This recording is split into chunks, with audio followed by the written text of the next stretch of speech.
Karen, you're from Corvallis, Oregon. Now, how did you get to California? It's funny, I just was in Corvallis last week. I took my husband up to see where I was born, and I found out why I left. Why is that? There's nothing there.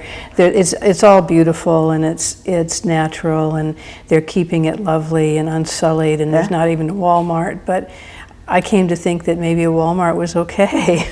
Just like the last thing I'd ever hear myself saying. It's just there's no culture in the kind of things that I need. In fact, I went back to the art department on campus because that's where I took my first art classes, and the art on the walls hadn't changed. Oh. And you know, the cultures of virtue, like Corvallis, which was a place where everything was always nice and people always looked the same and didn't do anything that would attract too much attention, don't make interesting art because they're afraid of change. And when you hold on to your history and you hold on to your good nature and your fine intentions, good art doesn't get made. And you know, I used to read novels when I lived there. I was a typical child of the country where, you know, living in a garret in Paris was what I wanted to do. Do you think that that's true with any sort of small town or outlying town where there's no good art producer? And the thing that comes to mind is like Claremont, or that area that has a very active art community, but it's not mainstream. So you feel that it has to be in a big city. Oh, no, I think you have to have access to a big city. I mean, I taught, actually, when I left Oregon to go to graduate school, I went to Claremont. And I went there for 1 year before I decided I needed to be at UCLA in the city because Claremont was actually too much like Corvallis.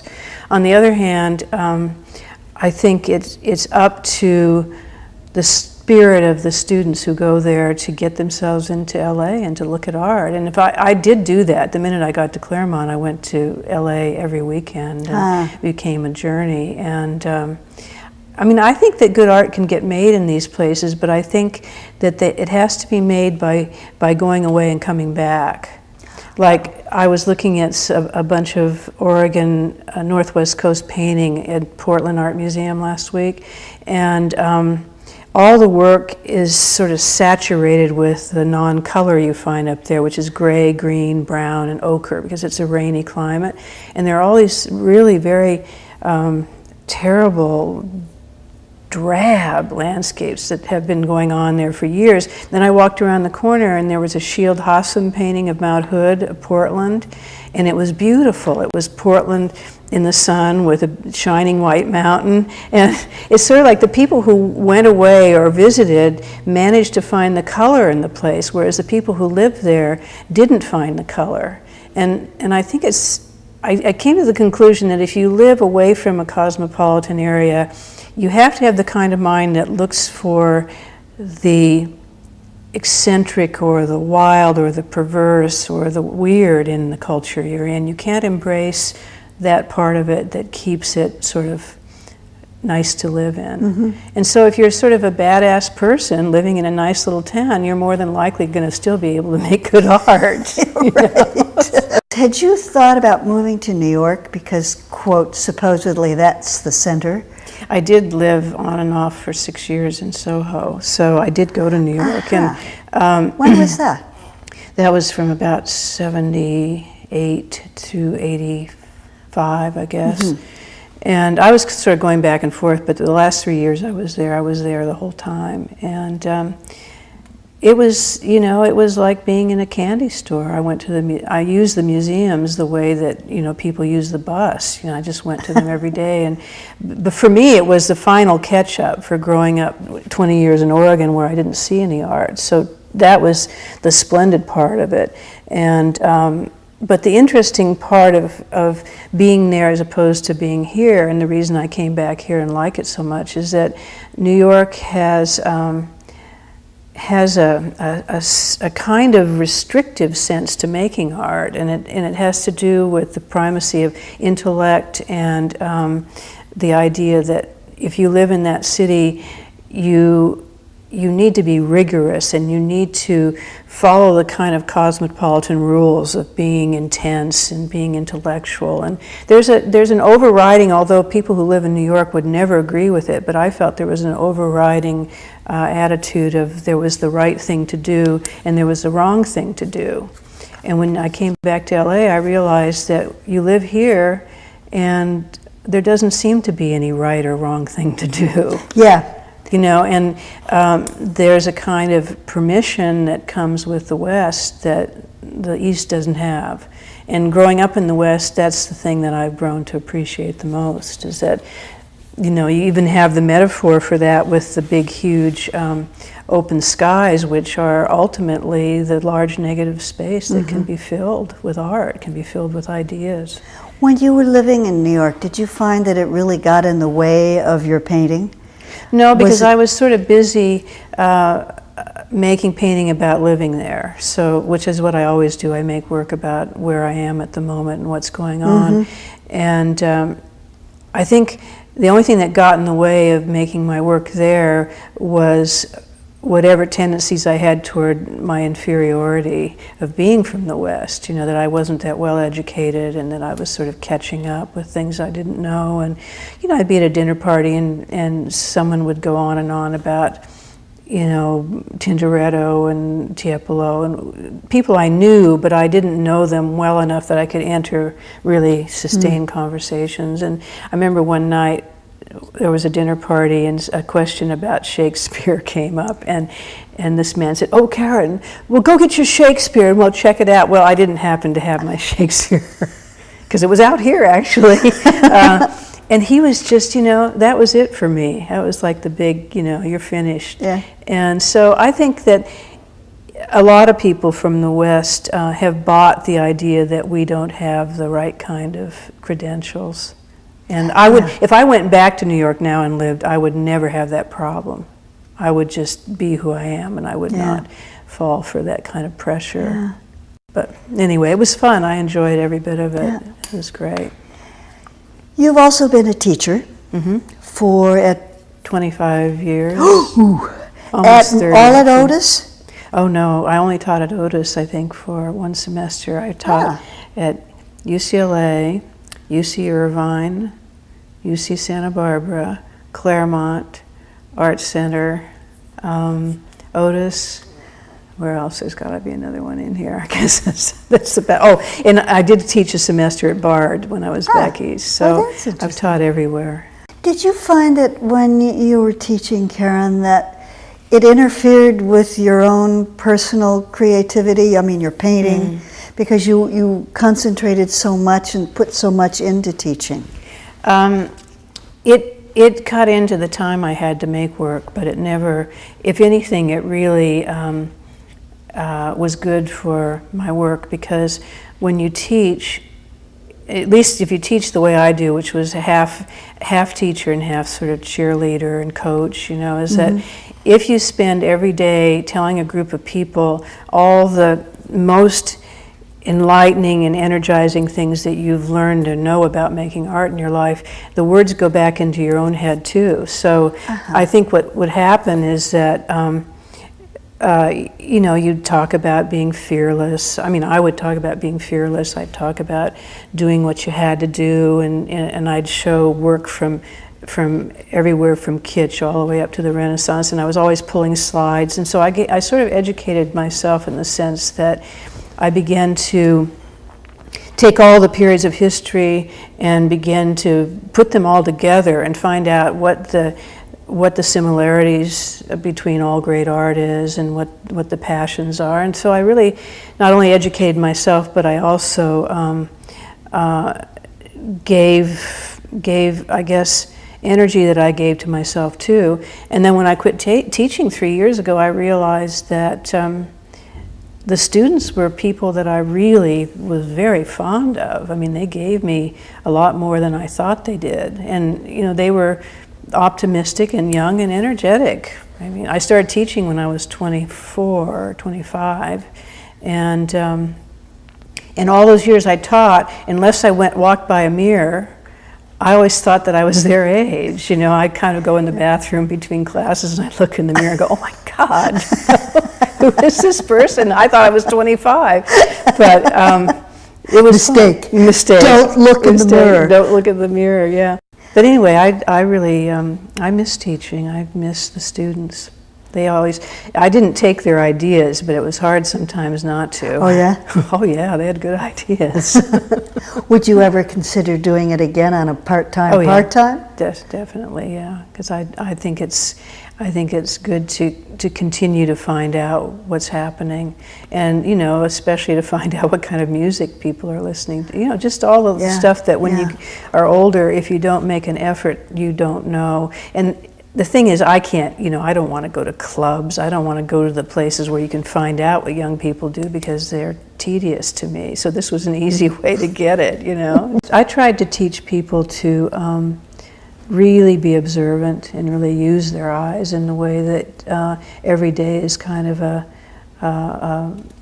session with looking at things and being curious and having interesting things show up. So, because it's remarkable that, you know, conceptual art came along and sort of declined visual life for a while, and I think that I'm back in the world before conceptual art to a certain degree. If you really spend a lot of time looking and seeing how your life is changed by your environment, your art is going to change frequently, if your life does. And one of the things that I learned when I was a young feminist in Los Angeles is that one of the more unattractive things about becoming a mature artist is that you were responsible for doing the series that you did, you know, 10 big canvases that all sort of were the same size and they all had a certain kind of signature to them. And that artists would spend a lifetime, you know, honing one way of working. To me just seemed disastrous because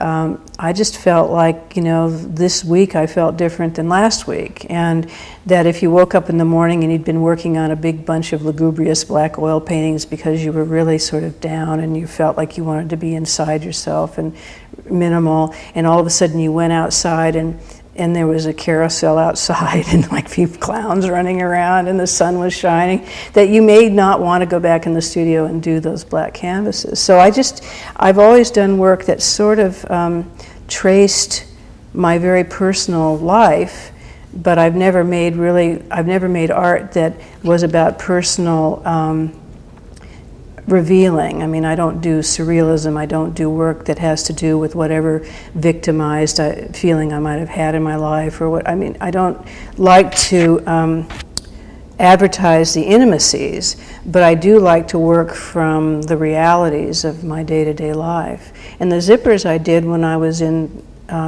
grad school, and I'd come from Oregon, and minimal art was very big, and I was young, and young artists want to be where it's at, you know. So I thought, I want to make it minimal, I want to make it structural, I want to make it black and white, I want to poke fun at the New York heavyweights, the male community. So I decided I would sew it, you know, as a gesture toward feminizing all of that hard-edged heavyweight stuff. And it had nothing to do with Oregonians being so zipped up. No, it had a little to do with tents. We camped a lot when I was a kid, and I loved the big zippered doorways and tents and stuff. So that was there, and I had always sewn. And then you know, when I had my MFA show with the zipper pieces, I made a dress that the arms zipped off and the skirt zipped up and the top, it was all made out of canvas and zippers. So. And now it's very trendy because of those shorts and the pants, you know. Yeah, I had fun. I looked just like my art. But see, if I look back on that work, that was because I wanted to be glamorous, I wanted to be hip, I wanted to be funny, I wanted to be serious. These were things that you did or at least I did when I was a young artist, you know. I wanted attention. And then there were times in my life where my shyness would show through, or something in my life would be going on where I didn't really feel I wanted that, and I would do different kinds of art. So but you know, if I look around at everything I've done, even though everybody thinks I've jumped around a lot, the way these images are made and composed and the shapes I use and the colors I use is that it all they're all related. Very much related, Yeah. because there's a certain kind of aggression I like in images, and there's a certain kind of glamour I like in them, and attractiveness, and which a lot of it comes from having been grown up very shy and very, very sort of internal. And I decided the one thing I could be extroverted with would be my art.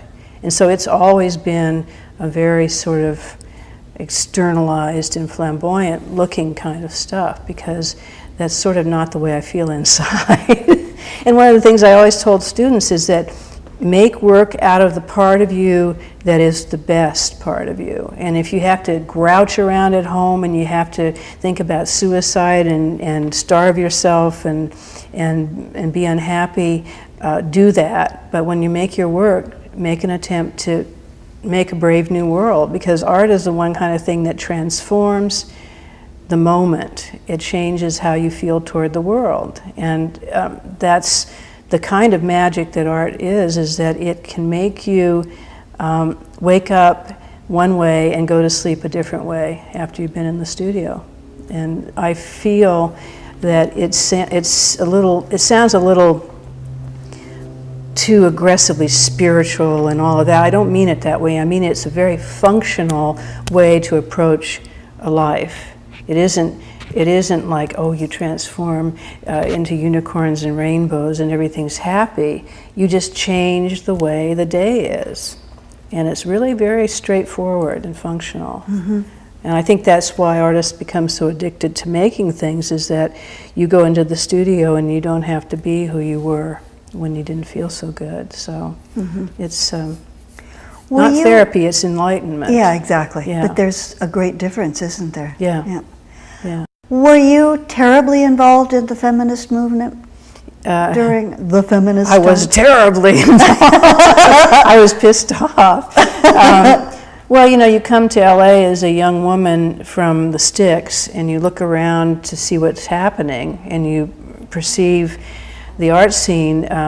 And in LA, it was all those handsome guys with the neat cars who lived in Venice, and they owned the town. And it was a little disconcerting, because the first thing you did is you tried to date them, you know, because you could get some attention for going out with those guys. But then you realized that that wasn't getting you anything as an artist. And you know, it's a town of beautiful bodies and young people, and I think it was a perfect place to be a feminist, because you had to be. I mean, there wasn't any choice. I didn't choose to be an academic feminist in the sense that I didn't feel my imagery had to be specifically feminist, but I felt that my activities and what I represented myself as needed to be distinctly feminist. Mm-hmm. And I was tough. But I also really, there were differences with myself in the reigning feminism of those days, is that I didn't think that women should give up their sexuality and their attractiveness and their relationships with men in order to be a feminist. I felt a little more the way my women students have been in the last 10 years, is that you should have it all. Exactly. That you can, you know, go out and look like you want to go to bed with a man and get a job too, you know. Exactly. And I'm so jealous of this, of the... Yeah, I know. They get to come at it from a much more wholehearted point of view. And honest. And honest, you know? Yeah. We had to do a lot of struggling and giving up. And of course, any revolution requires that, and you do sacrifice some things. And I think I sacrificed having a decent personal life. Yeah. You know, I didn't have kids. I didn't have sustaining relationships. I was angry all the time. And, you know, and I always was sure someone was going to take away what I deserved to get. You know, so they were just ways of behaving that I find, looking back on, kind of sad. So. Yeah. Well, I think everybody has to go through it in one way or another. You know. Yeah, definitely. It's all part of growth. An inner growth, you know? Yeah, right. Yeah. And power. Yeah, right. First and foremost. Back. Like, I was looking at a bunch of Oregon Northwest Coast painting at Portland Art Museum last week, and all the work is sort of saturated with the non-color you find up there, which is gray, green, brown, and ochre, because it's a rainy climate. And there are all these really very terrible, drab landscapes that have been going on there for years. Then I walked around the corner and there was a Shield Hassam painting of Mount Hood of Portland, and it was beautiful. It was Portland in the sun with there's no culture in the kind of things that I need. In fact, I went back to the art department on campus, because that's where I took my first art classes, and the art on the walls hadn't changed. And you know, the cultures of virtue, like Corvallis, which was a place where everything was always nice and people always looked the same and didn't do anything that would attract too much attention, don't make interesting art because they're afraid of change. And when you hold on to your history and you hold on to your good nature and your fine intentions, good art.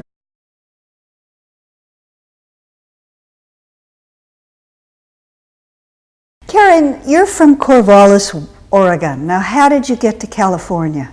It's funny, I just was in Corvallis last week. I took my husband up to see where I was born, and I found out why I left. Why is that? There's nothing there. It's all beautiful, and it's natural, and they're keeping it lovely and unsullied, and there's not even a Walmart. But I came to think that maybe a Walmart was okay. Just like the last thing I'd ever hear myself saying, doesn't get made. And you know, I used to read novels when I lived there. I was a typical child of the country where, you know, living in a garret in Paris was what I wanted to do. Do you think that that's true with any sort of small town or outlying town where there's no good art producer? And the thing that comes to mind is like Claremont, or that area that has a very active art community, but it's not mainstream. So you feel that it has to be in a big city. Oh, no, I think you have to have access to a big city. I mean, when I left Oregon to go to graduate school, I went to Claremont, and I went there for 1 year before I decided I needed to be at UCLA in the city, because Claremont was actually too much like Corvallis.